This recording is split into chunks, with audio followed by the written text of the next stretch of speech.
Greetings and welcome to another video, everybody. Today we're going to be taking a look at John chapter 1 verses 11 through 12 in the Latin from the Vulgate. All right, here we've got our rubric that we are checking out for Latin. Here's everything we're looking for. Keep all of that in mind. I'll move that off to the side. Keep that barely visible. There we go. Okay, let's read the text. En propria venet et sui eum non receperunt, quod autem receperunt eum dedit eis potestatem, filios Dei fieri his qui credunt in nomine eius. Okay, in our very first sentence, we don't have any punctuation still. In is a preposition, so we're going to open a parenthesis there. In propria venet is clearly a verb, so our prepositional phrase ends at that point. It is a third person and singular ending.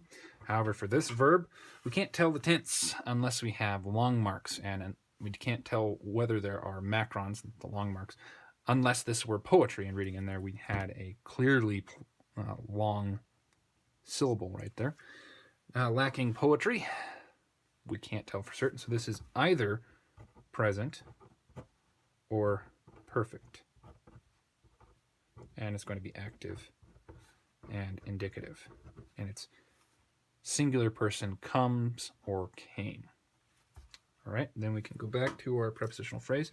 In takes either the ablative or the accusative here. Ablative of place where, accusative of place into which or to which.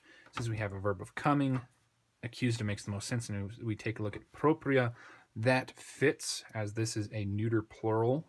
All right, so plus accusative and plural and neuter, and this would mean brain failure. His property, one's own property, and into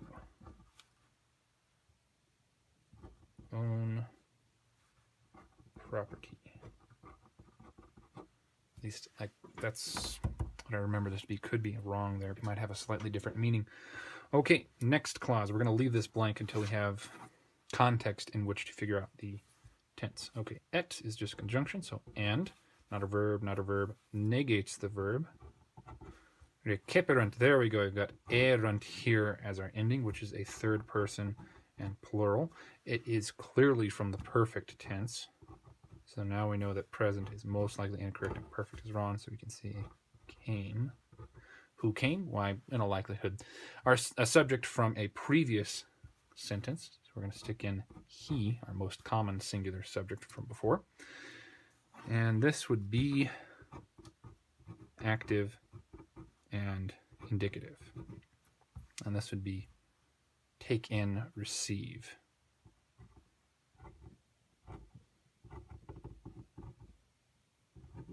All right. And we need a plural subject. Take a look ahead.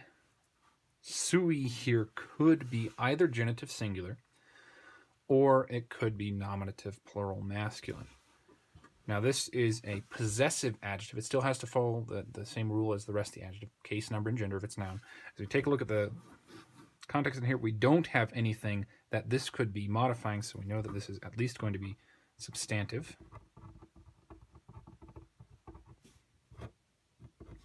And since we want a plural nominative to be the subject of this one, it makes most sense to choose that over the genitive. Though, admittedly, this could own eum. However, that's a pretty unusual use of suis, sois, wum. So, nominative and plural masculine is the best choice. And this would mean his own, someone's own. It could be their own. However, context tells us that it's going to be his, singular. His own, not received.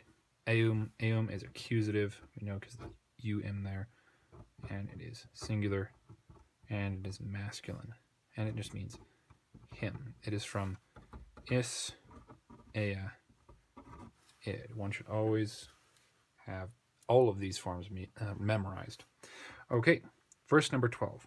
Quote, quote. Quote, quote is something that can't really be parsed because it's an indeclinable word, and it just means however many.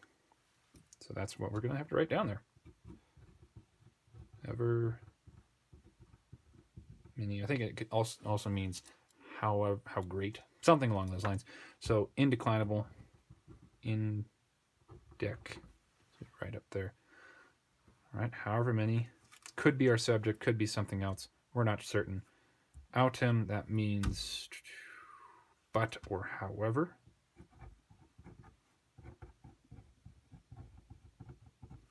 Receperant, we've got a repetition of this verb here. We don't need to parse it again. We can just bring the arrow over, not ever. That would be receive. Okay, and this one's a direct object. It could be taking that as the direct object, but let's look ahead. All right, eum. Eum is the same as this eum. So we're going to pull a letter, an arrow over. Now it's letters. Him. However many him. That doesn't make sense. So this is on all likelihood going to be in reference to our subject, which would be sui, however many of his own, or just however many people, not necessarily his own, received him. That ends a clause. Dead it. It right there is same ending as that one. It's going to be a third person, and it is singular. And dead, from do, dare, dedi, is a perfect stem, so I know it's perfect tense. And active and indicative. This would mean he gave. One gives a direct object, so we need to look ahead. Ace doesn't work. Potestatem does, however, got our em ending there, which is accusative, and it is singular of the third or fifth declensions. This noun is potestatis, so it's going to be feminine and third declension naturally. And this one just means ability or power. Okay? He gave ability, and one gives a direct object to an indirect object. And let's take a look at ace. It is also from is, he, id.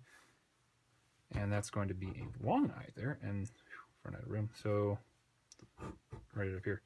Dative, plural, and then any gender, masculine, feminine, or neuter. Masculine is the generic one, so that's most likely in what was intended. And of course, masculine as a generic includes both masculine and feminine objects. Them. Okay, now we take a look ahead. Dei could be nominative plural, and here we have fieri. Ability or power normally would come with a infinitive, and we do have an infinitive right here, and this is going to be present and fiere. This is present, passive infinitive, to become, be made. This verb here is normally used as the passive form of facio, facere, which means I make, to make. All right. Dei here and philos we still need to figure out because we've got qui, which starts a relative clause immediately after this. All right, so os is accusative, and this would work as fieris object, and that's plural, masculine, and it means sons. And dei, we don't want a plural subject, we need a singular one, so this one has to be genitive. It could, of course, be vocative, but context doesn't make any sense for that. So, genitive and not plural, singular, and failing. All right, there we go. Singular, masculine, of God. All right. He gave them ability or power to become, to be made sons of God.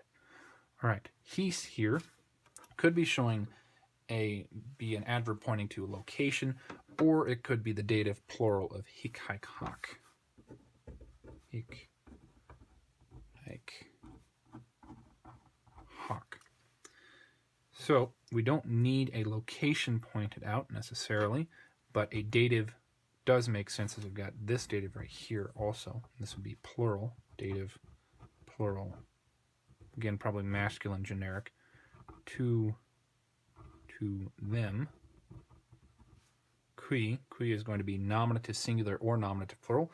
His is plural, and these two are right next to each other, so qui is most likely going to be nominative and plural masculine, which then supports the idea of masculine generic here and masculine generic here. Okay, to them who, got a new clause here with qui as our subject. Credunt in T is a third person and plural ending. It's going to be credo, credere, credidi, present, active, and indicative. Who believe. Could be wrong about credidi. So maybe perfect. That would depend on what stem this is, and my memory is not very clear on that. Sorry. Who believe in nomine, that's ablative ending.